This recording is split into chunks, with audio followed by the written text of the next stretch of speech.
HenryTV is brought to you by Hockey Central Sports Memorabilia, Sylvan Lake, and Supreme Menswear, simply the best. Hamilton Ticats. They're a tough team to figure out.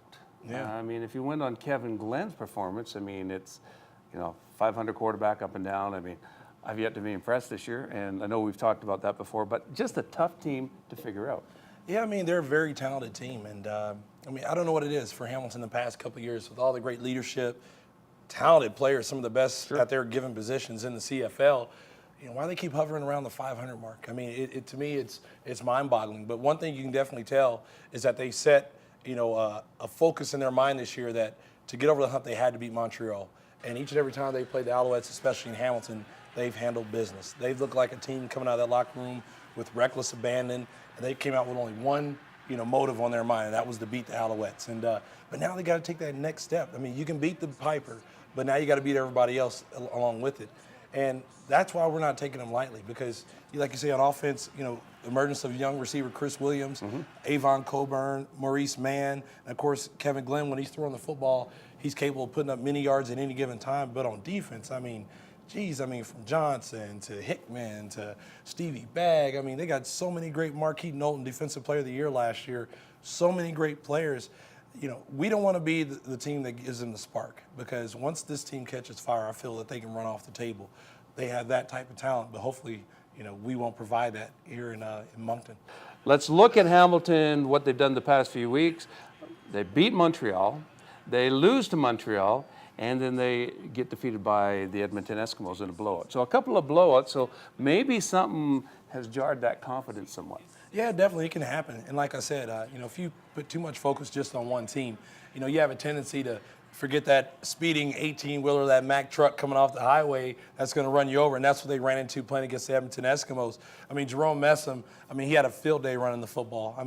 They missed a lot of tackles. They got dominated up front in their front seven. Typically guys that are very physical. Ray Williams, a middle linebacker. Like I said, that group of three linebackers back there, they fly around and they make a lot of big-time plays, but it was very rare to see those guys getting manhandled, by the Edmonton Eskimo running game. And you can definitely be assured that defensive coordinator Corey Chamberlain, who we know very well here in Calgary, he's turning those guys a new rear end. And they're going to do everything to commit to stopping the run this week, because, of course, with us in Calgary, we've struggled to get the run going.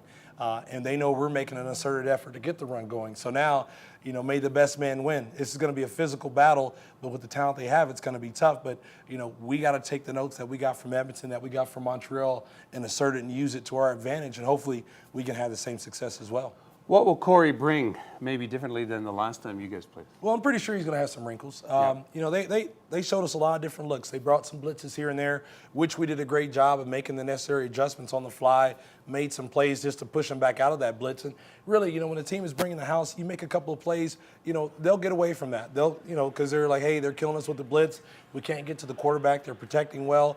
But we know there will be some extra special wrinkles, because this is a big game for him and that team, because, if they drop 3 in a row, they're putting themselves in a tough position. Right now, they're still only a few games up on Toronto, and if they want to try to catch up with the likes of, Montreal and, with Winnipeg, they need to start winning games now. So that's why we know this game, just as much for us, is do or die for them as well, because this is still a home game for Hamilton, regardless of where the game's being played, and they can't let home games like this continue to go down the drain for themselves. Interesting. If they do lose 3 in a row, here's what will happen in Toronto. Jim Barker will be going, hey guys, wake up. Seriously, we got a chance. Seriously. I know it's been a bad season, but seriously, Hamilton screwed up. Seriously. I don't think that's ever going to happen. But well, actually, their president came out and said Jim Barker will be their head coach. Good. Yeah, he will remain their head coach. So. This year or next year? Well, right now, it's showing that going into next year, he's going to be the man. But we all know how that can change. Yeah, I like Jim. I'd like to see him do well, but it won't be this year. Yeah, it's going to be tough.